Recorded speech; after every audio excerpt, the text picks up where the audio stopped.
Noong gabing yon, hindi ko inasahan na magbabago ang buhay ko ng tuluyan. Dumaan ako sa mahabang kalsadang madilim, kung saan ang poste ng ilaw ay nagkikislapan. Tila ba pagod na rin sa kanilang tungkulin. Ang ulan ay bumabagsak ng walang patid. Bumabaha na ang mga gilid ng daan. At ang windshield ng kotse ko ay halos hindi na makita sa kapal ng patak ng tubig. Ngunit kailangan kong umuwi. Pagod na ako, gutom, at ang ulo ko'y mabigat sa dami ng iniisip. Hindi ko nakita kung saan siya nanggaling. Isang saglit lang, bigla siyang nasa harapan ng kotse ko. Isang lalaki, basa sa ulan, nanginginig, ang mga matay nakatitig sa akin na parabang humihingi ng tulong. Nagpreno ako. Ang gulong ng kotse ay dumulas sa kalsada, ngunit huli na.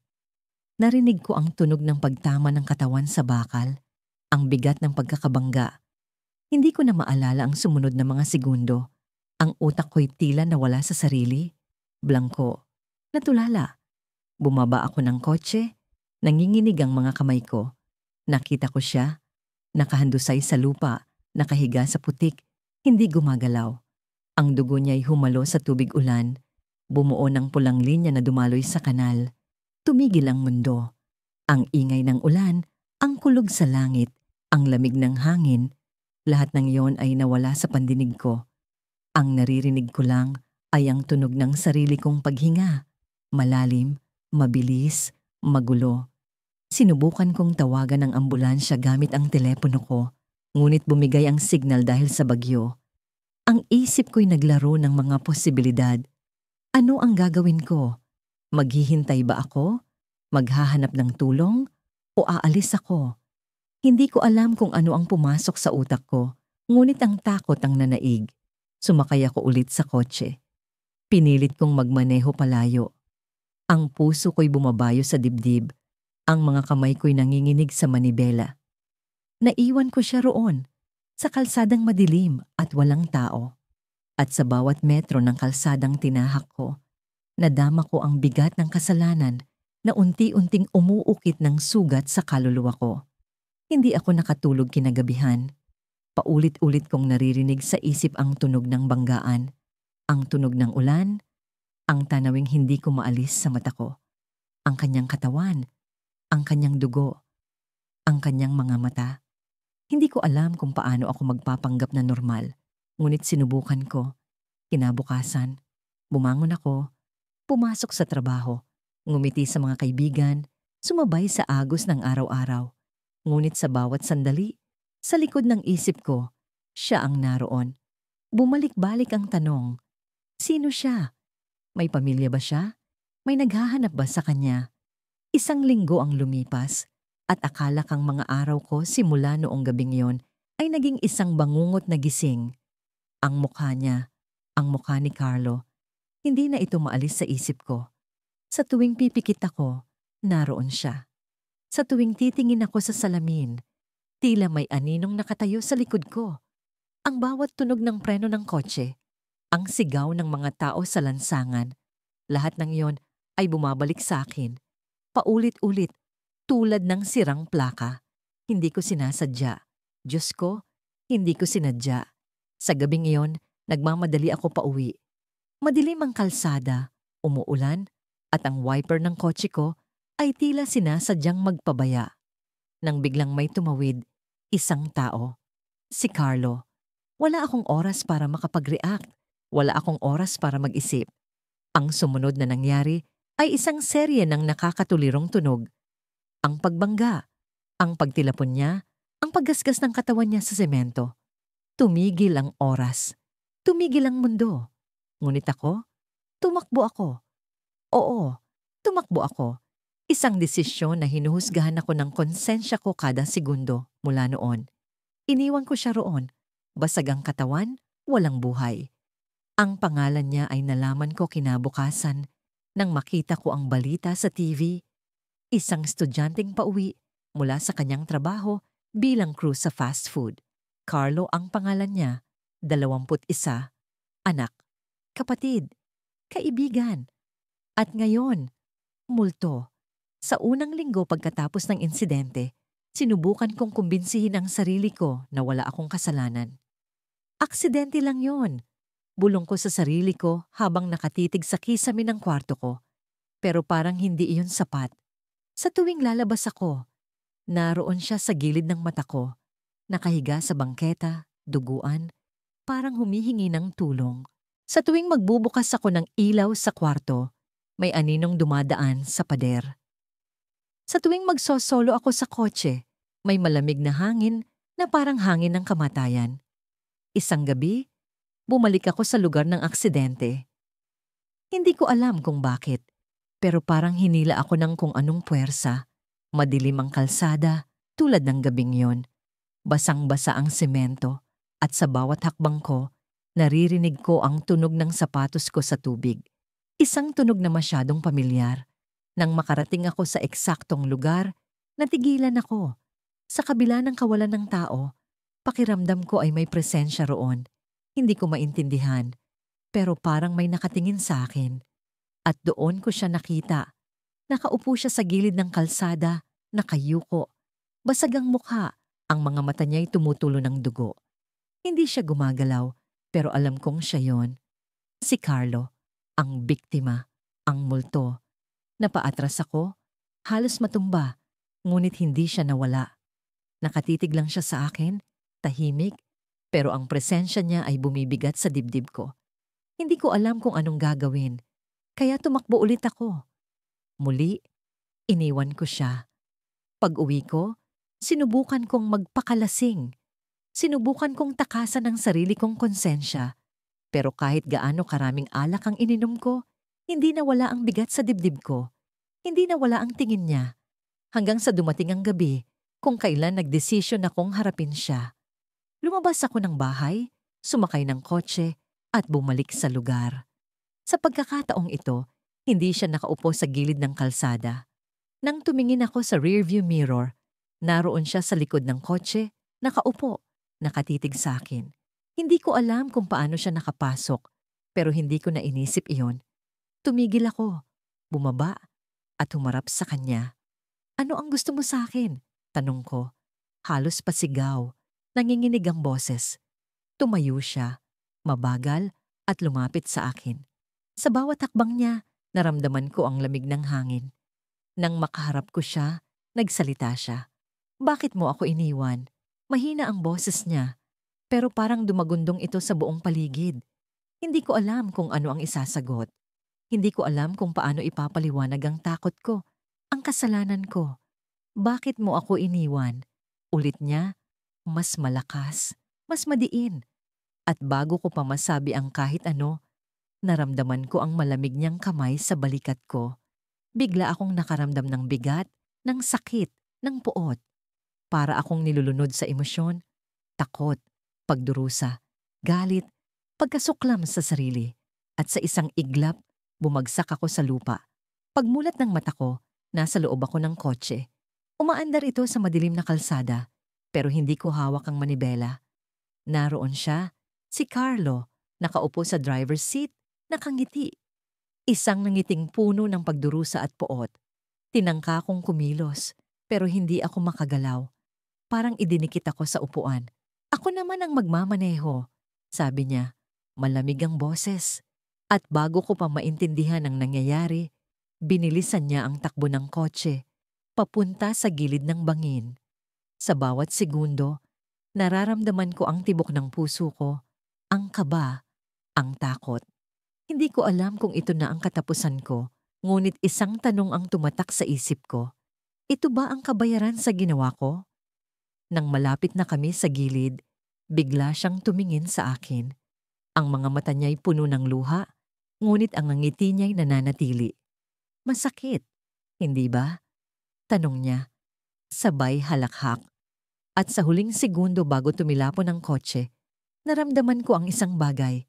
Hindi takot, hindi galit, kundi pagsuko.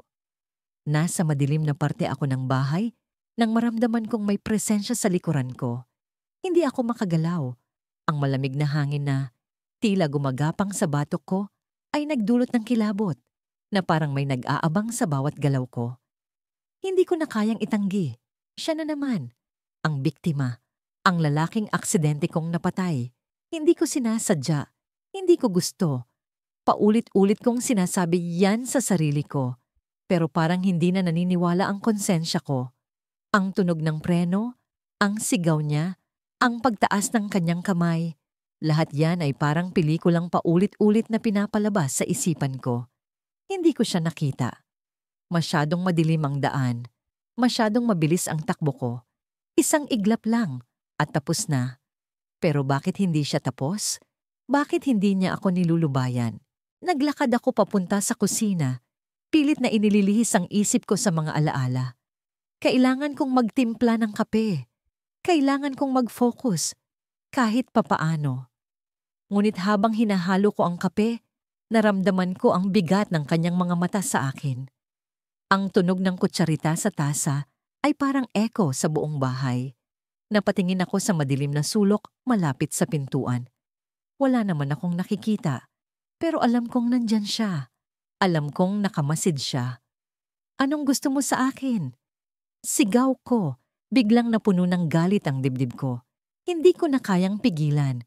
Sapat na ang mga gabi ng takot. Sapat na ang bawat anino na tila gumagalaw. Ngunit walang sagot. Walang tunog maliban sa mahina kong paghinga. Sa isang iglap, ang galit ko'y napalitan ng matinding kaba.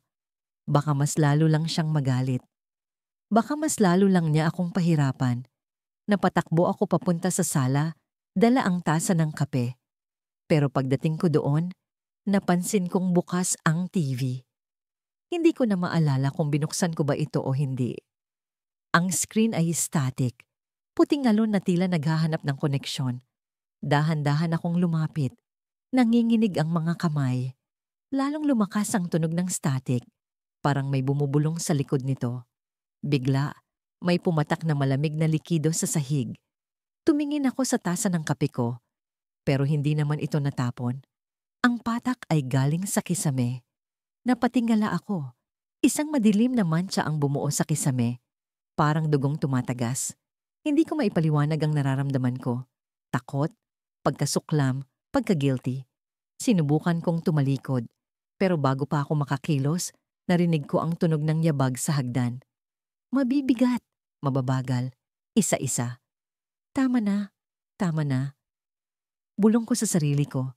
Napahawak ako sa dibdib ko, pilit na pinipigilan ang mabilis na tibok ng puso. Pero ang yabag ay papalapit, pababa ng pababa. Hanggang sa sumapit ito sa dulo ng hagdan, napatingin ako. Sa una, wala akong nakita. Pero sa isang kisap mata, nandoon siya. Nakasuot pa rin ng parehong damit noong gabing yon. Punit, duguan, basang-basa sa ulan. Ang mga mata niya ay nakatuon sa akin, malamig, walang buhay. Pasensya na, mahinang bulong ko. Hindi ko sinasadya, ngunit hindi siya gumalaw. Tumayo lang siya roon, nakatingin. Ang presensya niya ay parang mabigat na ulap na pumupuno sa buong kwarto. Hindi ko alam kung ano ang dapat kong gawin. Tumakbo, magdasal, humingi ng tawad. Pero bago pa ako makapagdesisyon, bigla siyang naglakad papunta sa akin. Mabagal ang bawat hakbang. Pero bawat galaw niya ay parang nagpapakulo ng dugo ko. Napaatras ako nang wala sa isip hanggang sa maramdaman kong tumama ang likod ko sa dingding. Anong gusto mo sa akin? Tanong ko ulit. Mas malakas, mas desperado. Tila bumagsak ang mundo ko nang ngumiti siya. Isang ngiti na hindi ko maipaliwanag kung galit ba o tuwa. Ang mga mata niya ay pagkatapos ng ilang araw na hindi ako makatulog dahil sa bigat ng konsensya, sinubukan kong bumalik sa normal na pamumuhay. Ngunit paano nga ba ako magiging normal kung bawat sulok ng bahay, bawat kanto ng daan, at bawat sandali ng katahimikan ay may anino niya? Hindi ko alam kung totoo itong nararanasan ko o bunga lang ng pagod at takot, pero ang nararamdaman ko ay higit pa sa simpleng paranoia. Naririnig ko ang paghingi niya ng tulong sa likod ng mga bulong ng hangin. Naaamoy ko ang dugong dumaloy noong gabing iyon. Isang amoy na hindi ko na kayang alisin kahit anong linis ang gawin ko. Minsan, habang kumakain ako sa kusina, bigla akong napatingin sa bintana. Para bang may presensya sa labas, may isang tao. Hindi ko alam kung bakit, pero hindi ko nagawang tumayo at tingnan ng maayos. Nanatili akong nakaupo, pilit na iniintindi ang bawat galaw ng anino sa likod ng kurtina. Hindi siya gumagalaw. Nakatayo lamang siya roon, tila nakamasid. Hanggang sa tumayo ako, nanginginig ang mga kamay at dahan-dahang lumapit sa bintana. Mawala ka, bulong ko. Halos hindi ko marinig ang sarili kong tinig. Ngunit nang buksan ko ang kurtina, wala naman akong nakita. Isang malalim na buntong hininga ang binitiwan ko. Siguro nga, imahinasyon ko lang ang lahat. Pero bago pa man ako makabalik sa mesa, narinig ko ang tunog ng sapatos sa sahig ng kusina. May pumapasok sa bahay. Hindi ko alam kung saan ko hinugot ang lakas ng loob, pero kinuha ko ang kutsilyo na nasa mesa. "Sino ka?" Sigaw ko. Walang sagot. Ang buong paligid ay nabalot ng katahimikan, maliban sa tunog ng tibok ng puso ko na parang kulog sa tenga. Naglakad ako papunta sa pinto ng kusina, ngunit wala akong nakita. Walang tao. Hindi ko alam kung dapat akong magpasalamat o matakot. Ako ito. Isang pamilyar na boses ang narinig ko mula sa likuran. Napanganga ako sa gulat dahil paglingon ko, siya ang nakita ko, ang lalaking napatay ko. Nakatayo lang siya roon, nakasuot ng parehong damit noong gabing nangyari ang aksidente. Ang dugo sa kanyang polo ay parang sariwa pa, tila may tumutulo pa mula sa sugat niya. Ngunit ang mukha niya, ang mga mata niya ay walang galit. Sa halip, may kakaibang lungkot ang mga ito. "Anong gusto mo?" Tanong ko. Ang boses ko'y halos pumutok sa takot. Hindi siya sumagot. Lumapit siya sa akin, dahan-dahan, na para bang sinusukat ang bawat hakbang. Hindi ko maigalaw ang aking katawan. Gusto kong tumakbo, pero hindi ko magawa. Gusto kong sumigaw, pero parang naipit ang boses sa lalamunan ko. Hanggang sa bigla siyang ang ulan ay bumuhos ng mas malakas habang naglalakad ako sa madilim na kalsada pauwi. Ang tunog ng bawat patak sa aking payong ay tila nagiging mas malakas, parang mga yabag ng isang taong pilit na sumusunod sa akin. Mula sa malayo, ang mga ilaw ng poste ay nagmistulang mga mata na nagmamasid, palaging nakatuon, palaging nagbabantay. Bawat hakbang ko ay tila may bigat, para bang ang lupa mismo ay ayaw akong pabayaan. Hindi ko alam kung bakit ako naglakad sa ganitong oras. Siguro'y para takasan ang alon ng aking mga iniisip. O baka naman dahil mas gusto kong maramdaman ang lamig na dulot ng ulan kaysa sa mas matinding lamig na bumabalot sa aking dibdib. Pero kahit saan ako magpunta, naroon siya. Ang mukha ni Elisa, ang babaeng aksidente kong napatay. Hindi ko na mabilang kung ilang linggo na akong hindi nakakatulog ng maayos. Tuwing pipikit ako, nararamdaman ko ang bigat ng kanyang katawan sa aking mga kamay, ang malamig na dugo sa aking balat, ang tunog ng kanyang boses na humihingi ng tulong bago tuluyang nanahimik. Hindi ko siya sinadya, hindi ko siya ginusto. Pero paano ko ipapaliwanag iyon? Paano ko maitatama ang isang bagay na hindi ko na maibabalik? Habang dumadaan ako sa isang makipot na eskinita, napansin ko ang isang anino sa gilid. Mahaba, payat, tahimik. Tumigil ako. Pinakiramdaman ang paligid, pero wala namang tao. Sinubukan kong huwag pansinin ito at nagpatuloy sa paglalakad. Ngunit sa bawat hakbang ko, parang naririnig ko ang tunog ng isang pares ng sapatos na bumubuntot sa akin. Tumigil ako ulit. Tumingin sa kaliwa, sa kanan, sa likod. Wala. Pero bakit ang lakas ng kabog ng dibdib ko? Sa wakas, narating ko ang bahay. Binuksan ko ang pinto ng may kaba.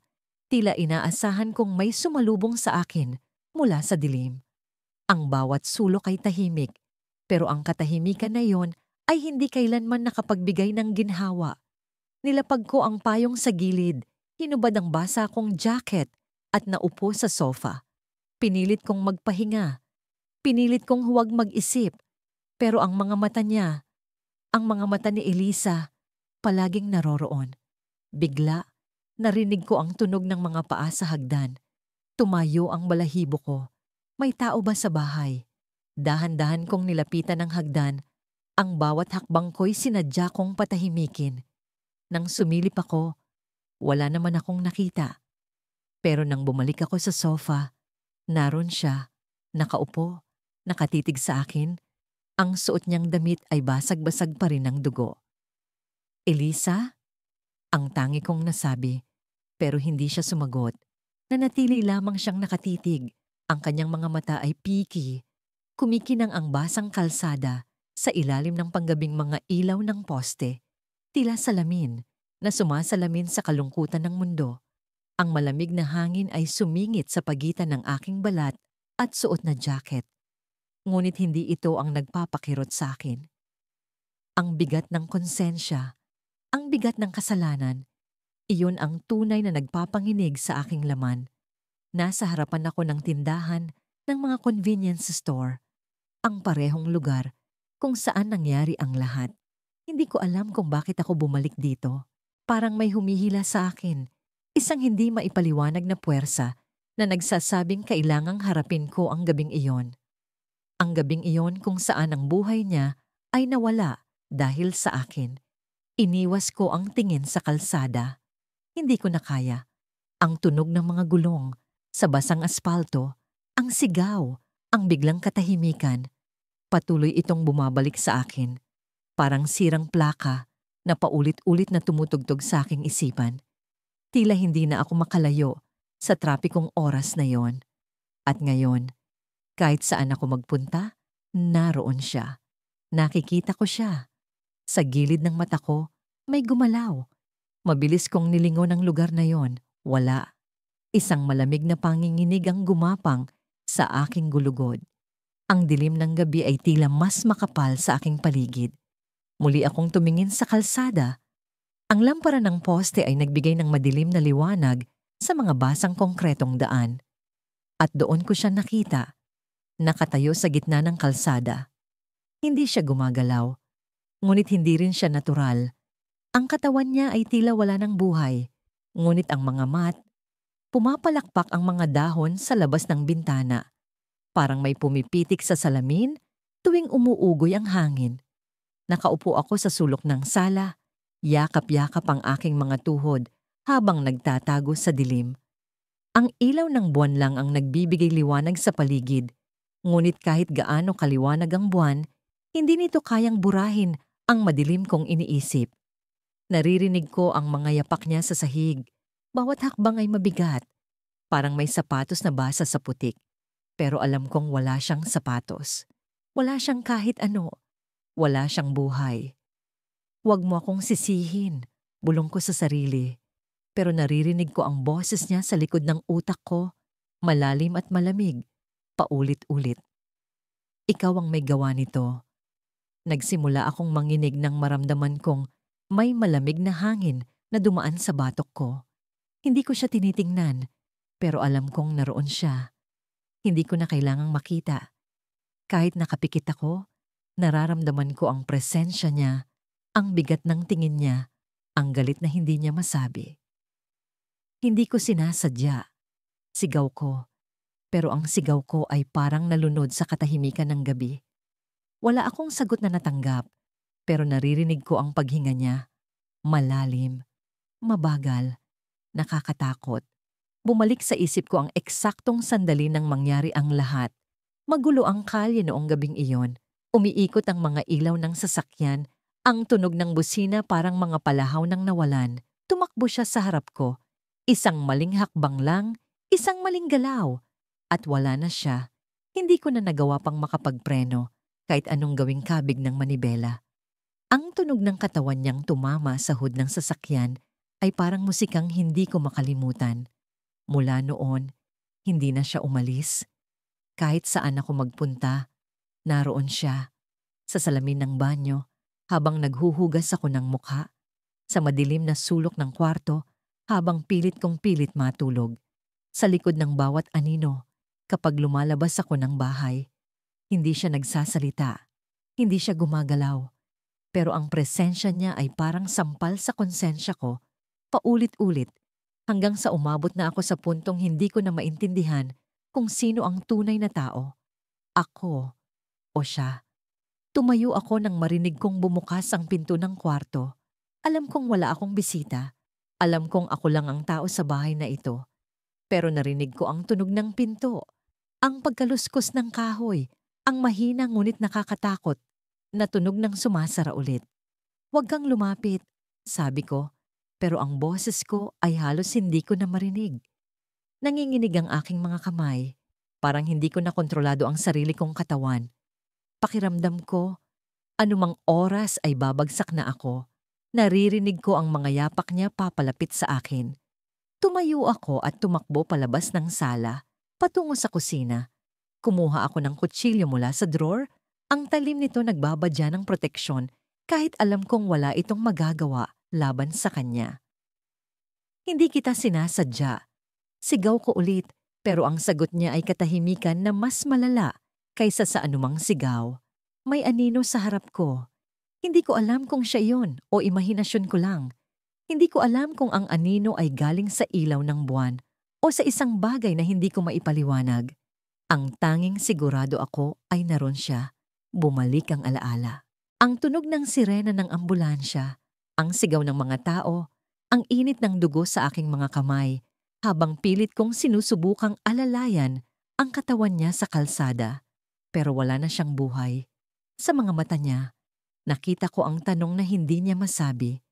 Ang kasalanan kong hindi ko kayang tanggapin. Bigla akong napalingon nang maramdaman kong may humawak sa balikat ko.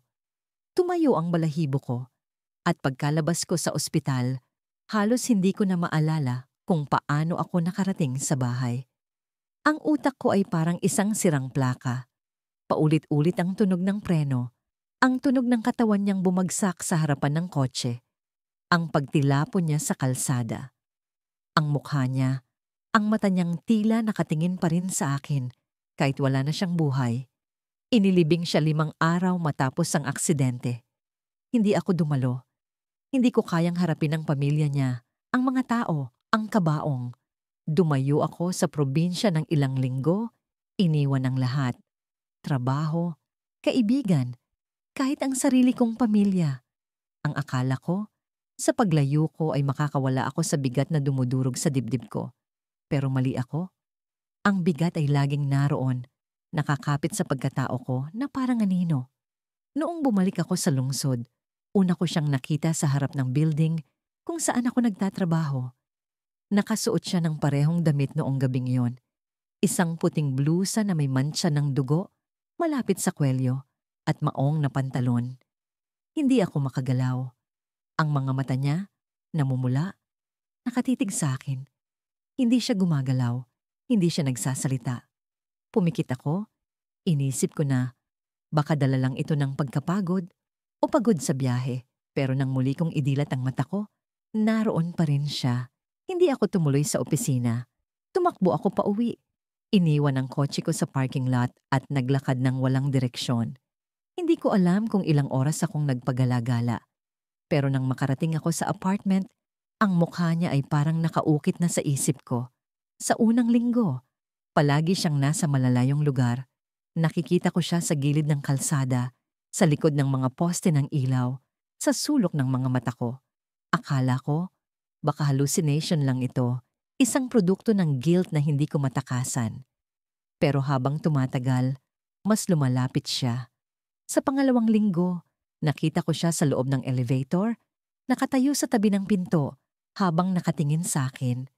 Sa pangatlong linggo, nararamdaman ko na ang presensya niya kahit nasa loob ako ng bahay. Sa bawat pagpatay ko ng ilaw, tila naroon siya sa dilim, nakatingin, naghihintay. Isang gabi, nagising ako ng bigla. Ramdam ko ang malamig na hangin sa kwarto ko kahit sarado ang lahat ng bintana. Ang liwanag ng buwan ay tumatama sa sahig at doon ko siya nakita. Nakaupo sa gilid ng kama. Hindi gumagalaw, pero ang mga mata niya tila sumisigaw.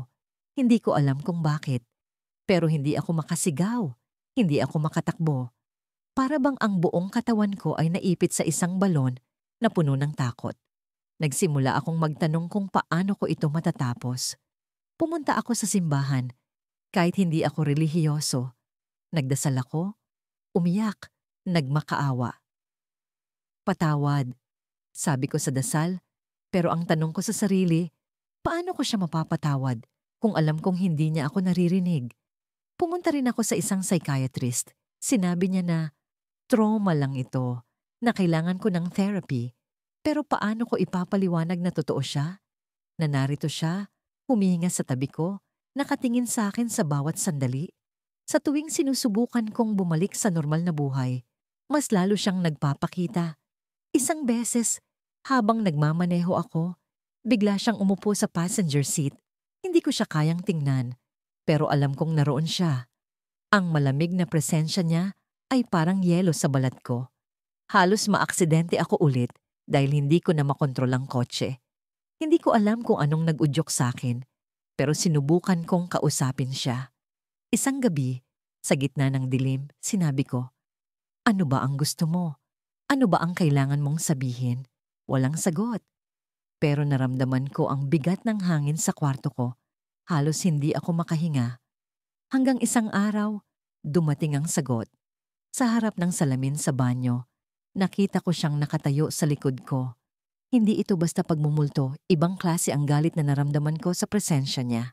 Lumapit siya, at sa unang pagkakataon, nagsalita siya. "Hindi ako ang napatay mo." Bulong niya, mabagal, malamig. Napatingin ako sa salamin at doon ko napansin ang sarili kong refleksyon. Hindi ko na makita ang mukha ko. Ang anyo ko ay nawala. Ang refleksyon ko ay mukha niya. Nang gabi iyon, tahimik ang paligid. Ang ulan ay unti-unting bumuhos. Tila mga luha na hindi ko kayang ilabas. Nasa sala ako, nakaupo sa lumang sofa, habang ang mga mata ko ay nakatuon sa basag na salamin ng bintana. Sa kabila nito, ang madilim na kalsada ay halos hindi ko na maaninag. Ngunit kahit gaano kadilim, alam kong siya ay naroon. Hindi ko alam kung kailan nagsimula ang lahat.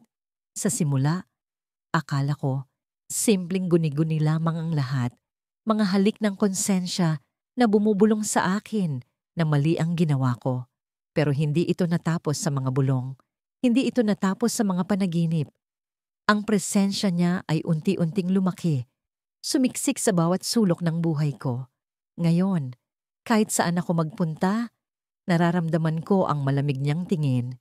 Hindi ko malaman kung siya ba'y nagagalit, nanghihinayang, o nananadya lamang. Sa unang pagkakataon nang magpakita siya, akala ko isa lang itong anino. Isang kalabog sa kusina, isang malamig na hangin na dumaan sa balikat ko. Ngunit nang magtagal, unti-unti siyang nagkakaroon ng hugis. Sa tuwing tinititigan ko ang basag na salamin, nakikita ko ang mga mata niya, malalim, mapanumbat. Hindi ko alam kung paano ko nagawang aksidenteng patayin siya.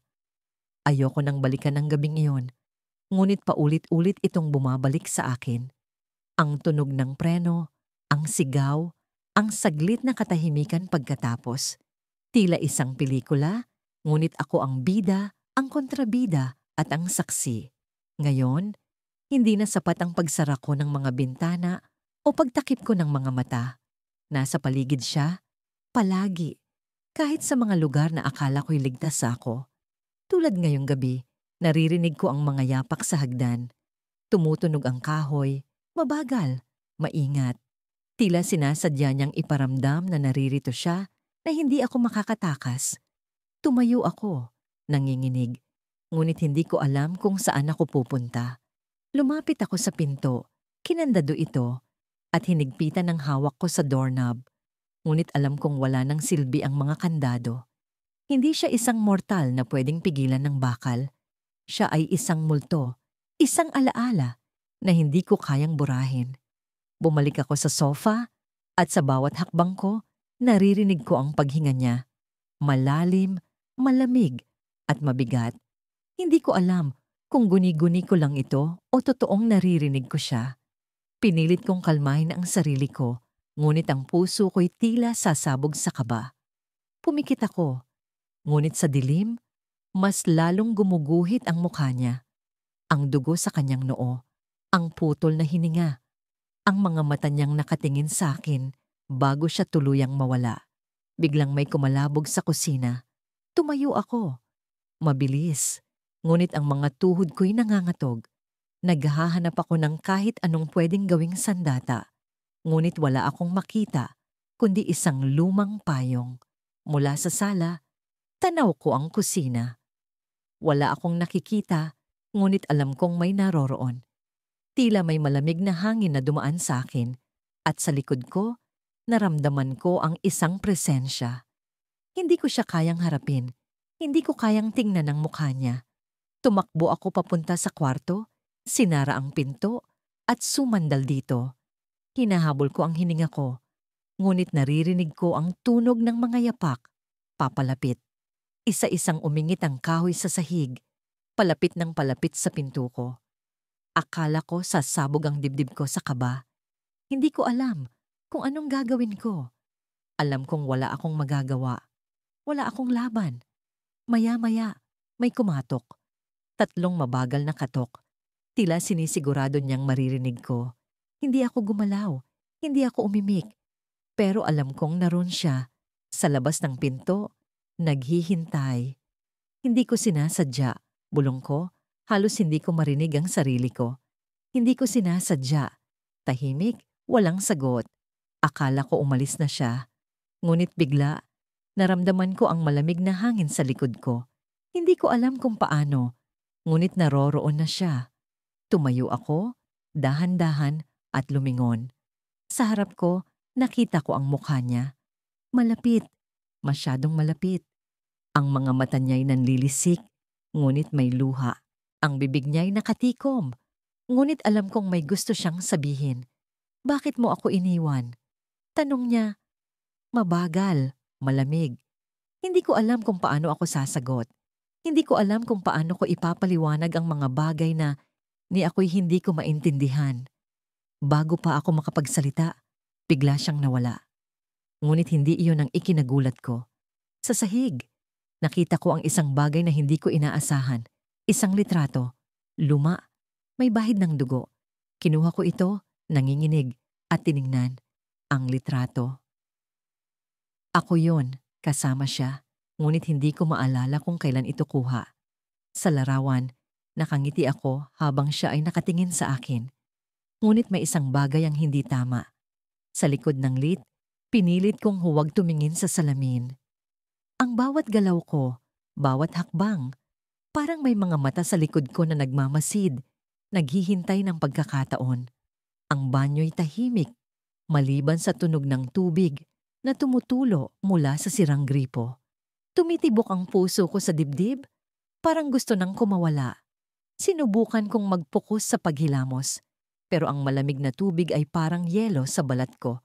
Nagpapaalala sa akin kung gaano ako buhay at kung gaano siya wala na. Nagsimula ito kaninang umaga. Hindi ko na mabilang kung ilang beses ko na siyang nakita, pero ang mga mata niya, ang malamlam na titig na parang nagtatampo, hindi ko makalimutan. Sa loob ng grocery store, nakatayo siya sa dulo ng aisle, hawak ang lata ng kape. Nakasuot siya ng parehong kulay abong hoodie na suot niya noong gabing yon. Ang gabing hindi ko na maibabalik. Tumakbo ako palabas ng tindahan, iniwan ang basket na puno ng mga kailangan ko. Pagka-uwi ko, inilak ko ang pintuan, siniguro kong sarado ang mga bintana. Pero hindi ko mapigilan ang pakiramdam na may kasama ako rito. Nagbiro pa ang isip ko. Paano kung nasa loob na siya bago mo pa isinara ang lahat? Sa banyo, habang pinupunasan ko ang mukha ko, may narinig akong tunog. Isang mahinang pagkatok sa pinto. Hindi ko alam kung guni-guni lang yon o kung talagang narinig ko. Tumayo ako roon. Nakatingin sa pinto, hinihintay na tumigil ang pagkatok. Pero hindi iyon huminto. 1, 2, 3 beses. Mabagal, parang sinasadya. Hindi ko kayang buksan ang pinto. Tumalikod ako at dumiretso sa kwarto. Sinubsob ang sarili sa kama. Pilit pinapakalma ang sarili. Ang mga kamay ko nanginginig habang tinatakpan ang mga tenga ko. Pero ang tunog ay parang nasa loob na ng utak ko. Ang pagkatok, ang boses niya, Ang pagmamakaawa niya noong gabing iyon, lahat bumabalik. Noong gabing iyon, hindi ko sinasadya. Paulit-ulit kong sinasabi sa sarili ko, pero parang walang nakikinig. Ako lang ang naririnig.